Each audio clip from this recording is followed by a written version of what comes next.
senyales na magiging milyonaryo. Asahan mo na kapag ang mga ito ay ginawa mo, natitiyak ko sa iyong siswertihin at papasok ang maraming blessing sa buhay mo. Umpisahan natin sa senyales kung ikaw ay may alagang pusa at ang pusa na yan ay palaging dumidikit sa iyo sa tuwing ikaw ay uuwi ng bahay.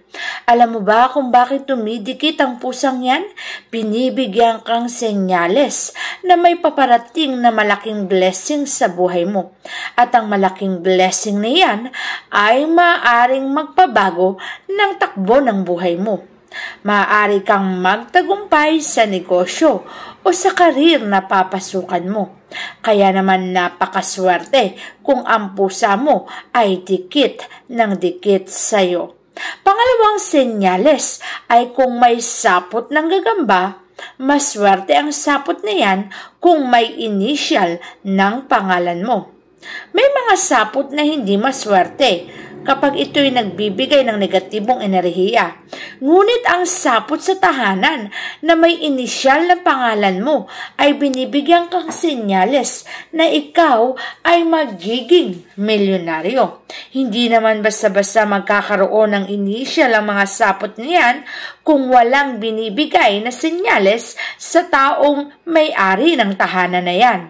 Kaya yan nagkakaganyan sapagkat ibinibigay ang signal na ang taong may initial sa sapot niyan ay magiging milyonaryo, magkakaroon ng maraming swerte at blessing.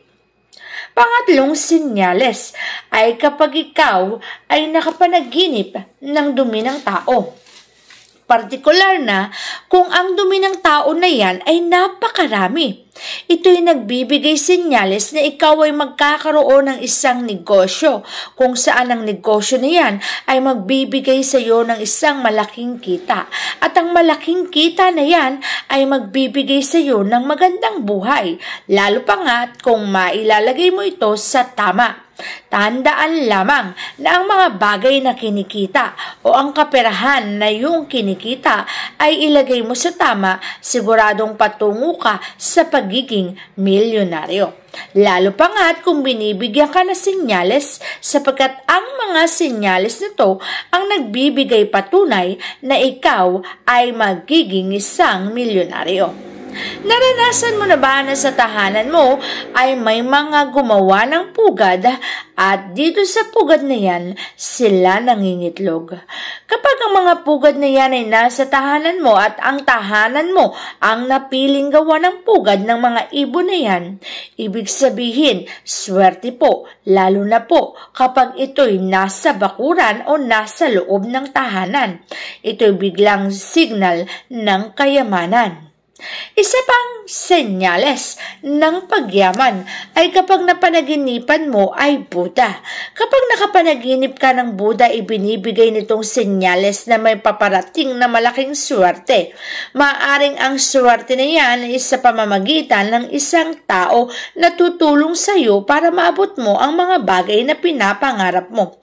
Ang mga pangarap na yan ay mapagtatagumpayan mo at ang tagumpay na to ay patungo sa pagiging milyonaryo. Isa pang senyales ay kapag nakapanaginip ka ng kumpol ng isda na nasa tubig, ilog o kahit anong anyong tubig may kumpol ng isda.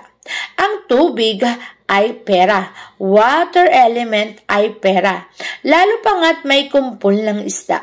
Kapag may kumpol ng isda sa water element na yan, ito'y nagbibigay signal ng pagyaman. At ang pagyaman na yan ay nalalapit na sa iyong buhay. Naman kung nakapanaginip ka ng kumpol ng isda, ay natitiyak ko sa iyong kumpol ng kaperahan ang ibibigay sa iyo niyan. Madalas mo bang nakakita ang numero 7, 8 at 9? Alam mo bang ang mga numero na yan, kapag madalas mong nakikita at madalas nagpaparamdam sa iyong buhay, binibigyan kang senyales na ang swerte ay paparating na sa iyong buhay. Dahil ang numero 7, 8 at 9 ay talaga namang napakaswerte. Kapag ito ay meron sa buhay mo, magbibigay ito ng matinding kaswertihan. Kaya naman ang swerteng yan kapag nasa iyong buhay ay magpapatuloy pang habang buhay. Isa pang swerte ay kapag meron na ladybug sa loob ng tahanan na pumasok. Ang ladybug na yan ay isa rin pong senyales ng pagyaman. Kaya pumapasok yan sa iyong tahanan upang bigyan signal ang mga may-ari ng bahay na may kakatok sa iyong tahanan na kung saan magbibigay ng isang opportunity. Na ang opportunity na yan kapag tinanggap mo, pinagbuti mo at pinaghusay mo, makakarating ka sa rurok ng tagumpay. At ang tagumpay na yan ay magbibigay sa iyo ng kayamanan. At ang kayamanan na yan ay tiyak ko sa iyong magpapayaman. Isa pang senyales ay ang pagpasok ng butiki sa iyong tahanan. Lalo pa nga't kung ang butiki na yan ay tumutunog sa iyong pintuan. Kaya tumutunog ang mga butiki na yan sapagkat nagbibigay signal ng pagyaman. At kapag ang butiki na yan na yung nakita sa iyong tahanan ay may dalawang bundot, kunin mo ang dalawang bundot na yan sapagkat magbibigay signal ito ng pagyaman. Ibig sabihin kapag tinago mo at tinabi ang dalawang bundot na yan, natitiyak ko sa iyong ang swerte ay mapapa sa iyong buhay. Isa pang kaswertihan ang binibigay sa isang tao ay kapag nakakita siya ng grasshopper. Ang grasshopper kasi na yan, kapag nakita mo sa loob ng iyong bahay at ang grasshopper ay kulay berde, pera po ang katumbas niyan.